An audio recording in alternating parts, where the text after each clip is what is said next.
ملت احمد کے ہم دردوں میں غم خواروں میں ہوں، بے وفاؤں میں نہیں ہوں، میں وفاداروں میں ہوں، بے وفاؤں میں نہیں ہوں، میں وفاداروں میں ہوں۔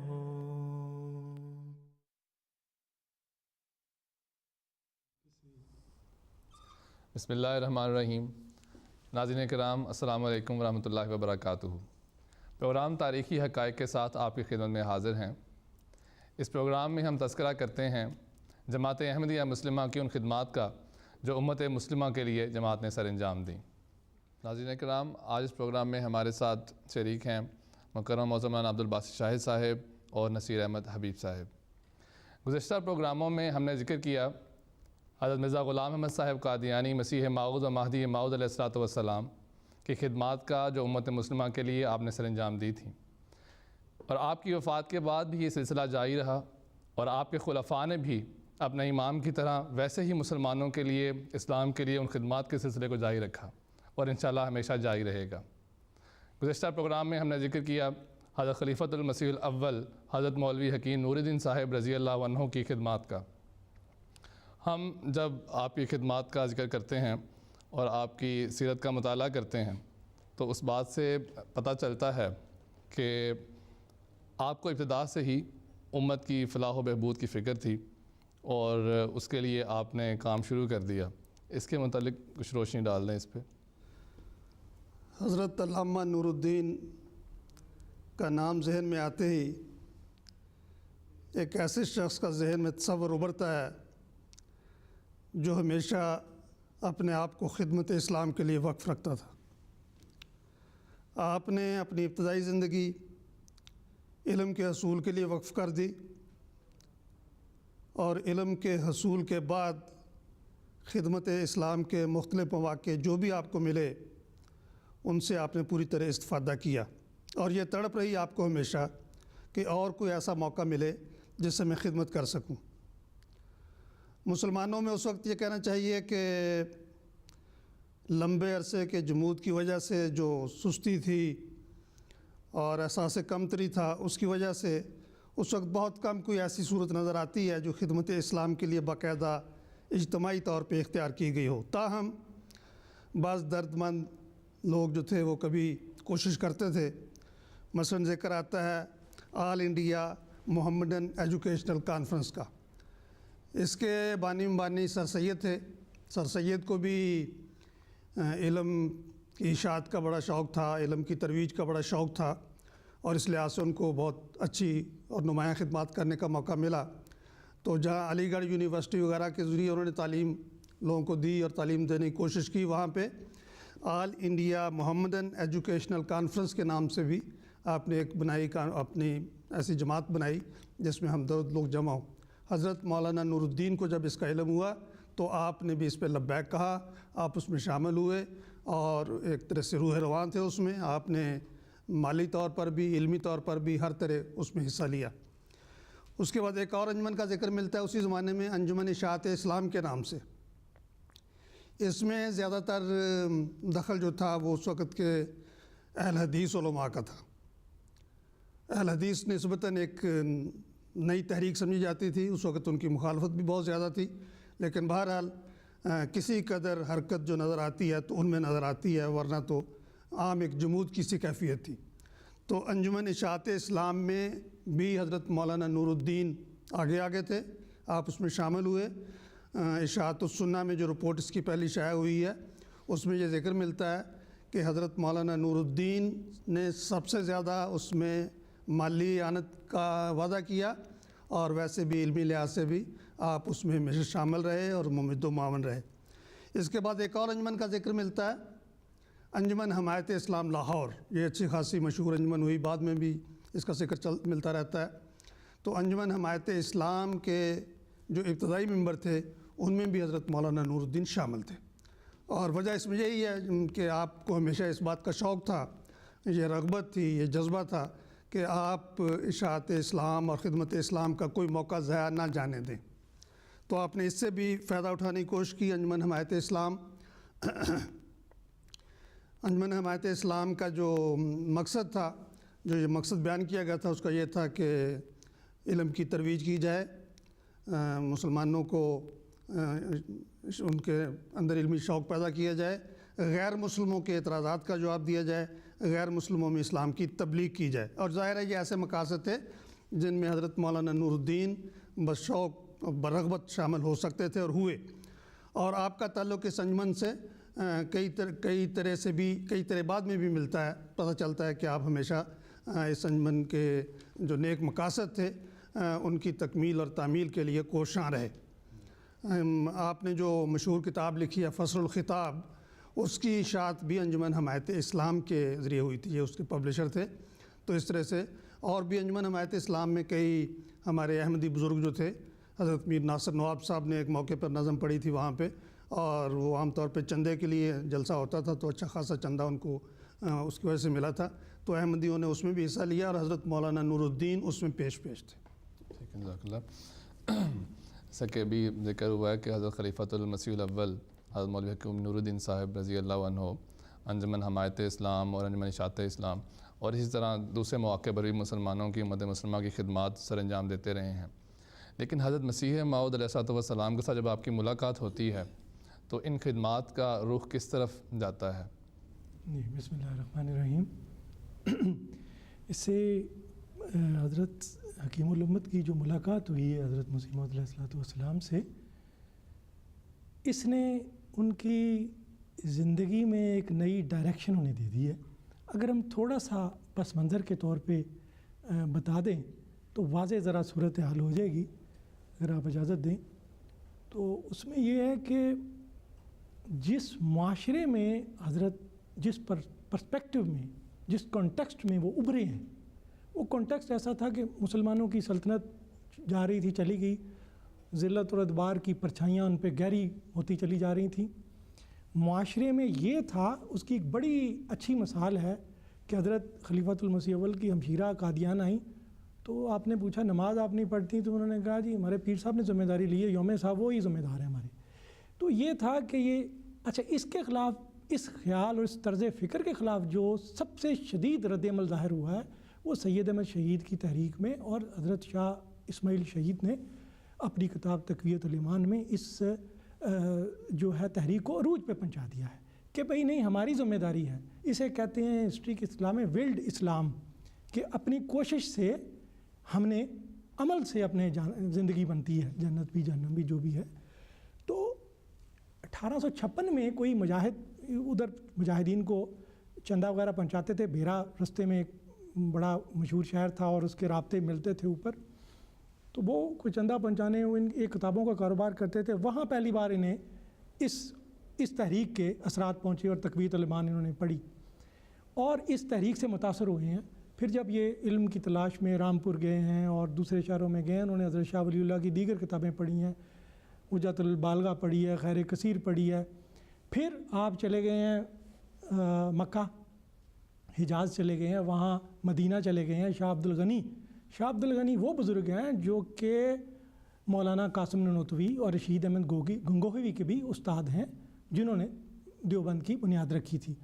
تو گویا حدیث آپ نے وہاں شاہ عبد الغنی سے پڑھی ہے۔ شاہ عبد الغنی جو ہے وہ شاہ اسحاق کے شاگرد ہیں اور شاہ اسحاق شاہ عبد العزیز کے۔ اس کا مطلب ہے کہ سارا جو علمی ورثہ تھا وہ ان کے پاس آ گیا تھا، ساری جو تحریک اور پس منظر ہے یہ اس کے امین ہیں۔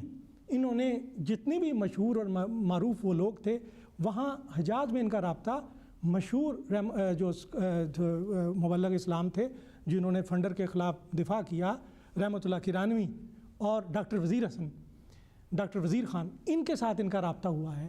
یہ سارے لوگوں سے یہ مل چکے تھے، لیکن حضرت خلیفۃ المسیح اول کا یہ خیال تھا کہ جس ذلت اور جس ادبار میں ہم پھنس گئے ہیں، ہم اس سے نہیں نکل سکتے جب تک کہ قرآن پاک پہ عمل نہ کیا جائے، اور قرآن پاک پہ عمل نہیں ہو سکتا جب تک اس کا فہم نہ ہو، اور فہم نہیں ہو سکتا جب تک تقویٰ نہ ہو، اور تقویٰ نہیں ہو سکتا جب تک مجاہدہ نہ ہو، اور مجاہدہ نہیں ہو سکتا جب تک اخلاق فاضلہ نہ ہو، اور اخلاق فاضلہ نہیں ہو سکتے جب تک کوئی امام نہ ہو۔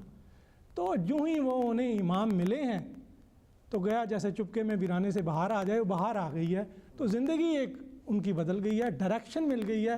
اس کے بعد انہوں نے یہی چاہا ہے کہ میری ساری زندگی آپ کے قدموں پہ گزر جائے، اور میں اپنا میرا سب کچھ مجھے آپ سے نسبت فاروقی ہے، اور اگر میری سراہ میں سب کچھ چلا جائے تو مجھے منظور ہے، آپ دعا کریں، دعا فرمائیں کہ میری موت صدیق کی موت ہو۔ تو یہ ہے ان کی ڈائریکشن ملی جو پہلے کی تصنیفات اور بعد کی تصنیفات میں جو فرق آیا دیکھنے وہ انڈر ایک امام کے دیکھیں آپ، امام کیوں ضروری ہوتا ہے کہ اس سے میں آپ کو تھوڑا سا وضاحت کر دوں کہ یہ جو ولڈ اسلام ہے نا، جس سے کہا جی انرجی پیدا ہوئی ہے، یعنی شفٹ بندے پہ آئی ہے، یہ پیر صاحب پہ نہیں آئی، بندے کی اپنی، اس سے ایک انرجی مسلمانوں میں پیدا ہوئی ہے، لیکن اس انرجی کو ڈائریکٹ کرنے والا کوئی نہیں تھا۔ دیکھیں اب انرجی اگر ہو، اسے کوئی ڈائریکشن نہ ہو، اس کی کوئی موومنٹ نہ ہو، اس کی منزل نہ ہو، تو وہ تو ضائع ہو جائے گی۔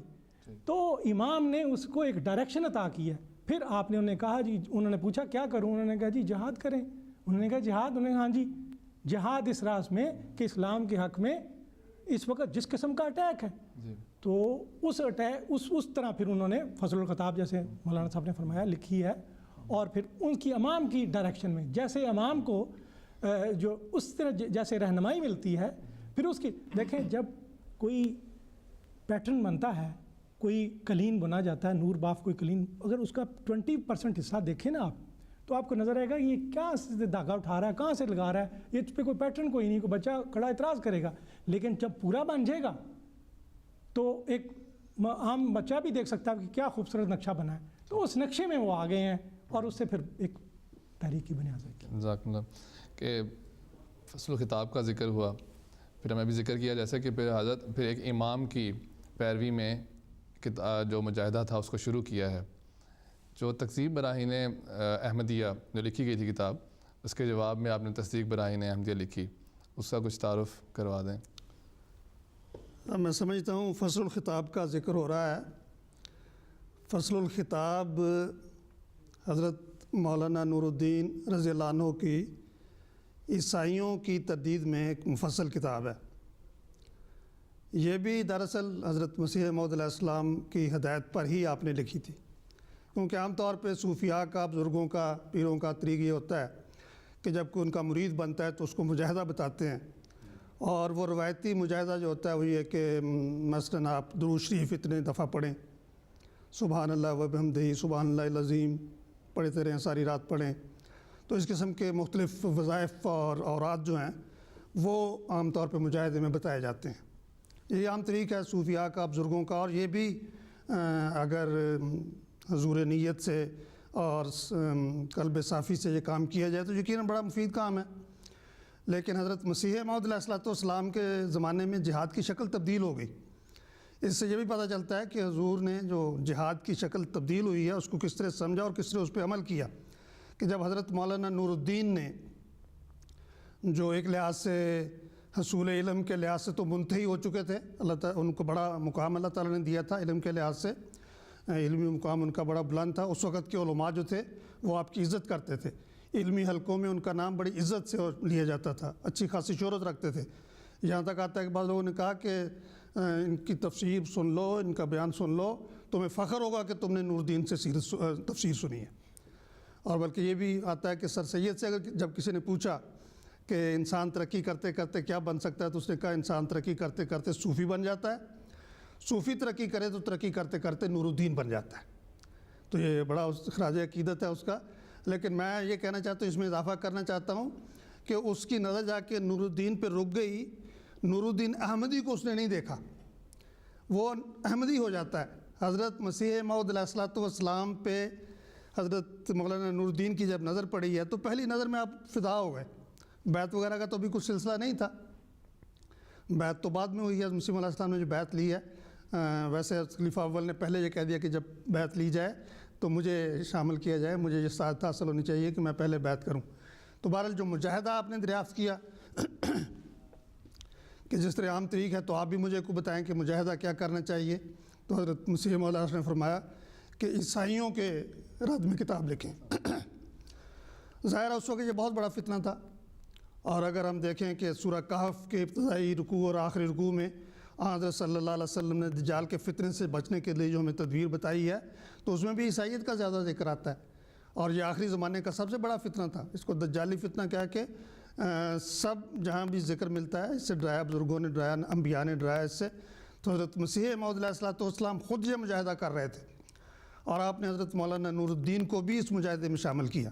تو حضرت مولانا نور الدین کو یہ موقع ملا، کہتے ہیں پہلے تو مجھے گھبراہٹ بھی ہوئی کہ میرا تورات وغیرہ کا کوئی مطالعہ نہیں ہے، تو میں نے کہتے واپس جا رہا تھا تو رستے میں ایک میرے جاننے والے امام مسجد تھے، ان کے پاس میں ان سے ملا، تو ان سے گفتگو میں مجھے یہ محسوس ہوا کہ وہ بڑی دلیری سے اور بے باکی سے گفتگو کر رہے ہیں۔ عام طور پہ مسجد کے جو امام ہوتے ہیں یا حفاظ وغیرہ ہوتے ہیں وہ اس دلیری سے بات نہیں کرتے اسلام کے متعلق۔ تو میں نے اس سے کہا کہ مجھے معلوم ہوتا ہے کہ کچھ آپ کا رجحان جو ہے وہ تبدیل ہو رہا ہے۔ اس نے کہا کہ میں فلاں پادری صاحب کے پاس جاتا ہوں، اور ان پادری صاحب کے زیر اثر تو مجھے لگتا ہے کہ اسلام اب کوئی قابل عمل مذہب نہیں رہا، یہ تو پرانی بات ہو گئی، تو عیسائیت قابل عمل، اور میں تو تیار ہوں ان سے بپتسمہ لینے کے لیے، عیسائی ہونے کے لیے۔ تو حضرت مولانا نور الدین نے فرمایا کہ بہتر ہو کہ تم مجھے بھی اس سے ملا دو، اپنے پادری سے، جو ایسے ہی با کمال شخص ہے کوئی، تو مجھے بھی ملا دو۔ حضور فرماتے ہیں میں ان سے ملنے کے لیے گیا اس کے ساتھ، حافظ صاحب کے ساتھ، تو وہ کچھ اس نے اعتراض وغیرہ شروع تو کیے، لیکن جب میں نے کہا کہ آپ کو معین اعتراض بتائیں تو کچھ گھبرا سا گیا۔ اس نے کہا کہ میں آپ کو سوال لکھ کر بھجوا دوں گا، میرے جو اعتراضات ہیں اسلام کے متعلق میں لکھ کر بھجوا دوں گا۔ تو اس نے جو اعتراض لکھ کے بھجوایا وہ اچھا خاصا پلندہ تھا۔ حضور نے، مولانا نور الدین فرماتے ہیں کہ میں نے اسی حافظ صاحب سے پوچھا کہ آپ کا کیا خیال ہے کہ ان سوالوں کا جواب کتنے عرصے میں دیا جائے؟ تو اس نے کہا کہ 1 سال کا عرصہ تو کم از کم ہونا چاہیے، بہت۔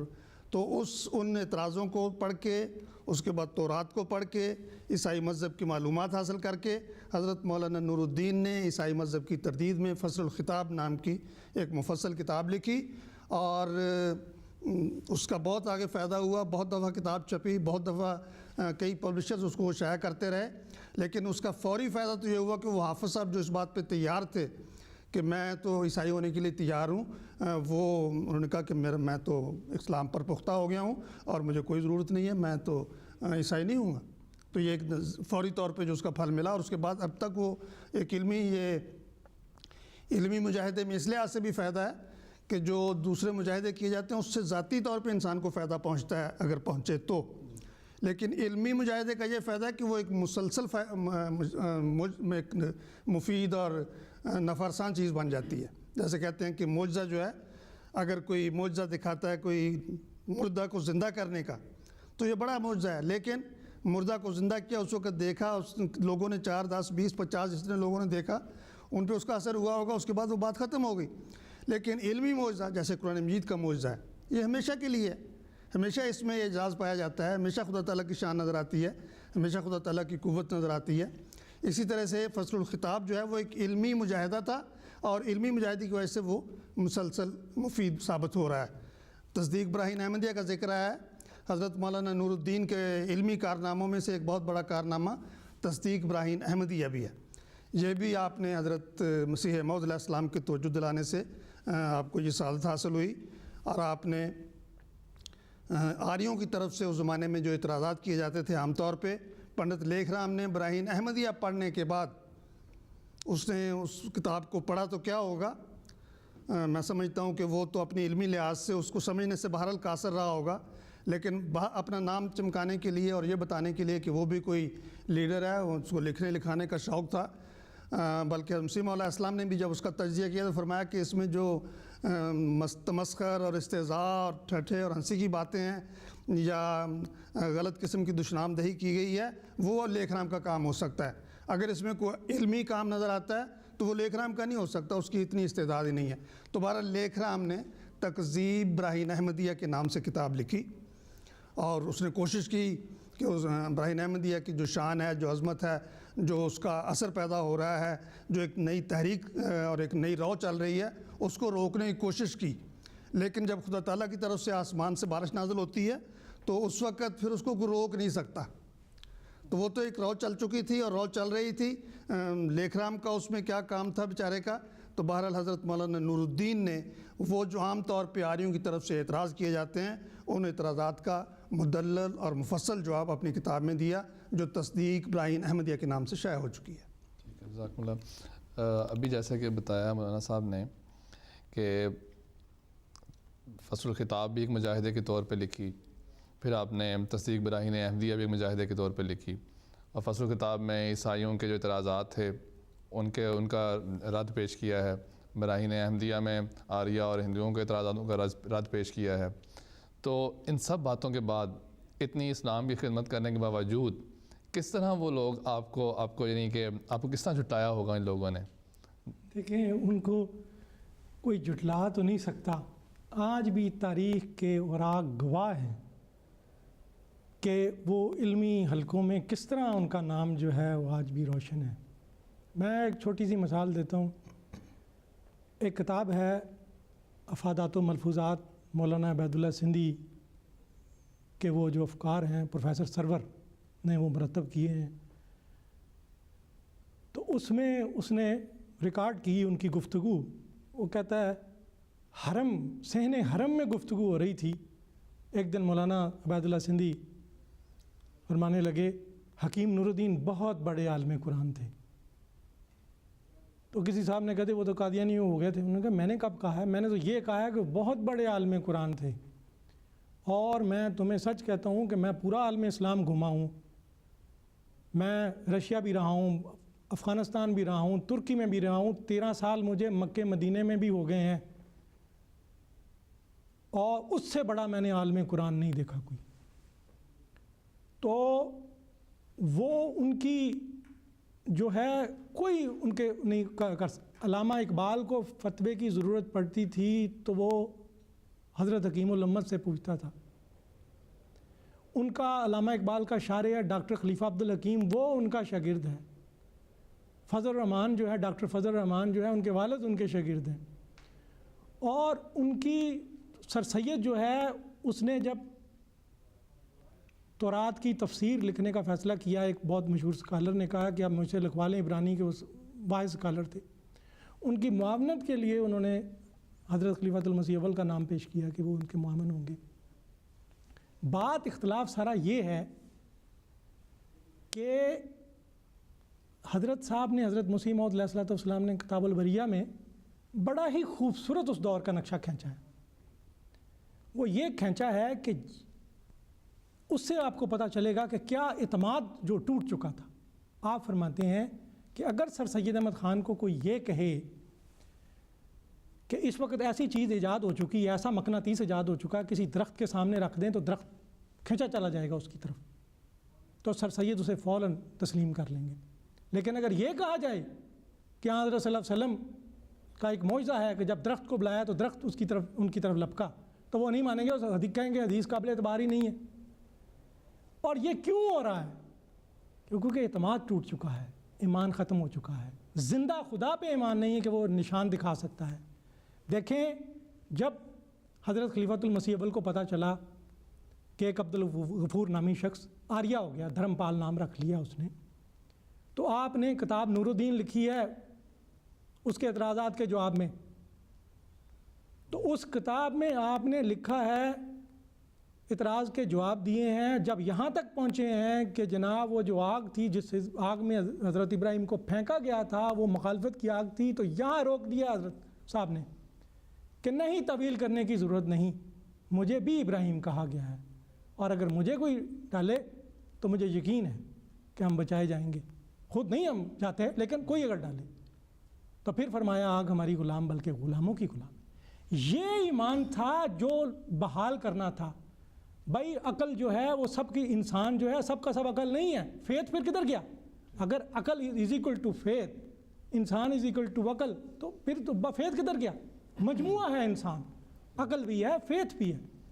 تو وہ حضرت صاحب کو، حضرت خلیفۃ المسیح اول کو حضرت مسیح موعود سے ملا ہے۔ یہ لوگوں کا اختلاف تھا یہاں سے۔ ان کے علم کے تو وہ سارے قائل تھے، لیکن جب وہ اس منزل پہ پہنچے ہیں، وہ اس منزل پہ ان کا کوئی شریک نہیں پہنچ سکا، وہ نظریں ان کے پاس نہیں تھیں، وہ گہرائی ان کے پاس نہیں تھی جو امام کو شناخت کر سکے۔ مختلف ریویوز بھی لکھے گئے ہیں، تصدیق براہین احمدیہ کا ریویو اور بھی لکھے گئے ہیں، مولوی ابو احمد صاحب نے لکھا ہے تصدیق انجمن حمایت اسلام کا ریویو کی ہے طرف سے، لیکن آپ کے ریویو کو جو تصدیق براہین احمدیہ کو جو ایک ملی ہے، شہرت ملی ہے، تو اس پہ ان کی پہلی کتابوں کو بھی، یہ فصل الخطاب پہ احمد علی کانپوری صاحب نے لکھا ہے بڑا اچھا ریویو، اس پہ دیا انہوں نے کہ یہ انہوں نے ایک جوش ہے تحریر میں، اور اسلام کے مختصر طور پہ انہوں نے وہ بیان کر دیا ہے.